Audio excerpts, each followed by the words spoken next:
अमित शाह का बड़ा बयान, कहा आतंकियों और पत्थरबाजों के परिजनों को नहीं मिलेगी सरकारी नौकरी। केंद्रीय गृह मंत्री अमित शाह ने सख्त संदेश देते हुए कहा कि जम्मू कश्मीर में किसी भी आतंकवादी और पत्थरबाज के परिवार के किसी भी सदस्य को सरकारी नौकरी नहीं मिलेगी।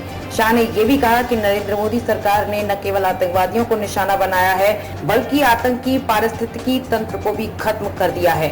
इससे प्रदेश में आतंकवादी घटनाओं में भारी गिरावट आई है। उन्होंने कहा, कश्मीर में हमने निर्णय लिया है कि यदि कोई आतंकवादी संगठन में शामिल होता है तो उसके परिवार के सदस्यों को कोई सरकारी नौकरी नहीं मिलेगी।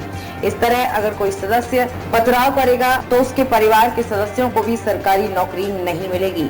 उन्होंने कहा कि कुछ मानवाधिकार कार्यकर्ता फैसले के खिलाफ सुप्रीम कोर्ट गए, लेकिन अंत में सरकार की जीत हुई। गृह मंत्री ने कहा कि अगर किसी परिवार का कोई व्यक्ति आगे आता है और अधिकारियों को सूचित करता है कि उसका करीबी रिश्तेदार आतंकवादी संगठन में शामिल हो गया है तो ऐसे परिवार को राहत दी जाएगी। शाह ने कहा, पहले कश्मीर में किसी आतंकवादी के मारे जाने पर अंतिम संस्कार के समय जुलूस निकाला जाता था। उन्होंने कहा, हमने इस प्रवृत्ति को रोक दिया है। हमने ये सुनिश्चित किया है कि आतंकवादी को सभी धार्मिक औपचारिकताओं के साथ दफनाया जाए, लेकिन एक अलग जगह पर। गृह मंत्री ने कहा कि जब कोई आतंकवादी सुरक्षा बलों से घिरा होता है तो सबसे पहले उसे आत्मसमर्पण करने का मौका दिया जाता है। शाह ने कहा, हम उसकी मां या पत्नी जैसे परिवार करीबी सदस्यों को बुलाया जाता है, उनसे आतंकवादी से आत्मसमर्पण करने की अपील करने के लिए कहा जाता है।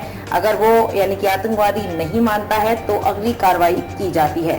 उन्होंने कहा, एनआईए राष्ट्रीय जांच एजेंसी के माध्यम से हमने टेरर फंडिंग के खिलाफ कड़ी कार्रवाई की है और इसे खत्म किया है। हमने टेरर फंडिंग पर बहुत सख्त रुख अपनाया है।